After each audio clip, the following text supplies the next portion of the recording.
Today's screencast is on early 20th century music. Famous composer Aaron Copland once said, "The entire history of modern music may be said to be a history of the gradual pull away from the German musical tradition of the past century." In this class, we are going backwards in time, from early 20th century music all the way backwards to Baroque period and even some medieval Renaissance.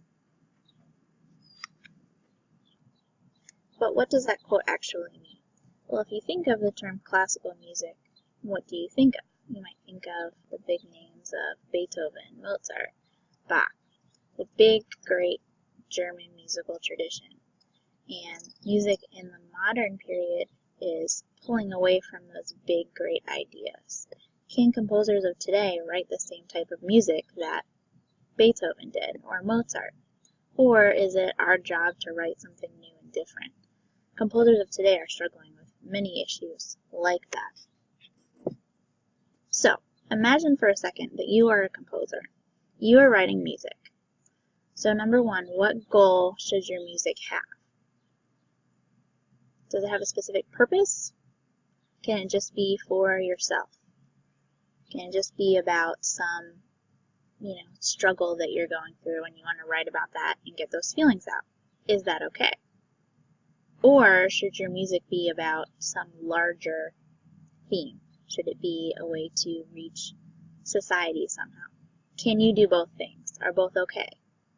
Is one of them not okay?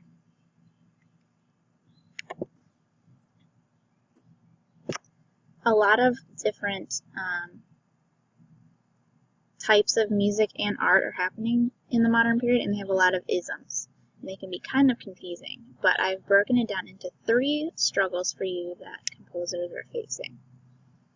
So, music since 1900 or early 20th century music is characterized by a variety of approaches, struggling with the balance between tradition and innovation, high art and audience accessibility, and individual expressive goals and community relevance. So that's a very, very wordy paragraph. So what does that mean? Let's break that down. So number 1, between tradition and innovation. So, should I write music that was so good in the past that everyone has accepted as great music? Should I write traditional type music? Or should I be innovative somehow? Should I say something new? We see this struggle in our daily lives with music. Do you listen to the same music that your parents listen to, or do you listen to something different? Same thing can be said about fashion or, a number of other things that happen in our lives. Things are either staying the same or being innovative somehow. So that's struggle number 1, between tradition versus innovation. Number 2, between high art and audience accessibility. So is art for everyone? Should we write music that every single person in the world can appreciate and enjoy? Or is art reserved for the highly educated? Should we only write music for very fancy, well-educated people? Is it okay to have music that's suitable for certain groups or people? For instance, do you listen to the same music that I listen to? Maybe, maybe not.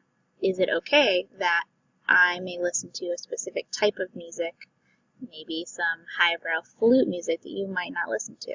Is that okay? Does music, every single piece of music, have to be accessible to everyone? Or can it be written for a certain group of people? Issue number 2. And number 3, individual expressive goals and community relevance.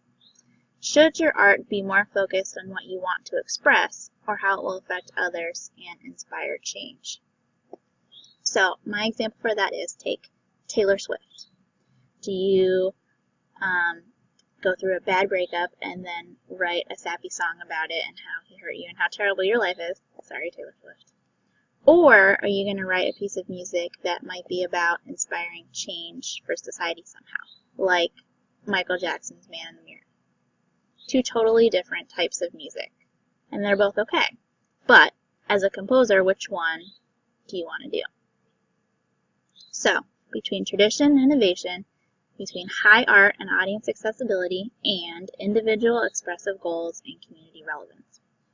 We'll be talking more about each of those points later.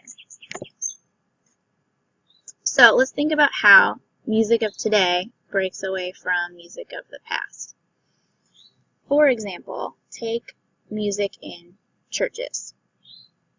How today, if you go to a contemporary Christian church, there might be a light show and fog machines and electric guitars, but way hundreds of years ago that was not acceptable. We didn't have the technology and it wasn't permissible. You weren't allowed to do those things in church. Think about maybe, let's take Elvis Presley versus Drake. So, did you know that when Elvis Presley was first shown on TV, he was only videotaped from the waist up because from the waist down was too provocative, because the way he danced with his hips, we weren't allowed to watch that.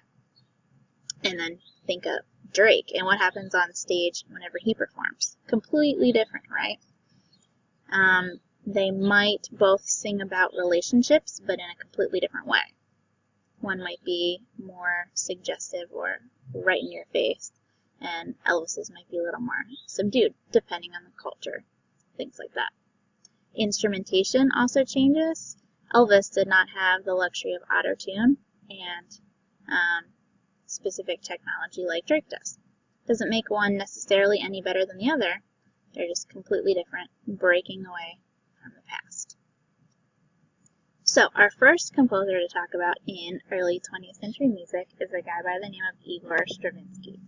So write that down when you are looking for a male name whenever you have kids someday. Igor. Great name. He was a Russian composer.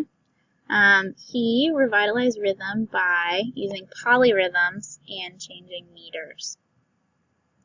Now, he was commissioned or paid by Diaghilev to write a series of ballets, Firebird, Petrushka, and Rite of Spring, among others. And we're going to listen to a little bit of each of those. His ballets are very nationalistic, meaning he had pride for his country and he wanted to bring those elements into his music. It would be very Russian-based. That could be with the use of folk melodies, different things like that. So the first ballet that he wrote the music for was Firebird.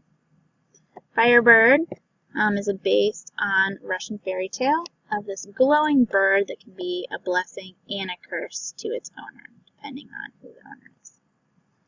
So, when you first think of ballet, what comes to mind? Maybe you think tutus, light pink and white, some women on pointe shoes. It's very elegant and graceful and beautiful. The music might be happy sounding, light, those things. You might picture all of those things, right? Okay. So the Firebird, for example, the first one we're listening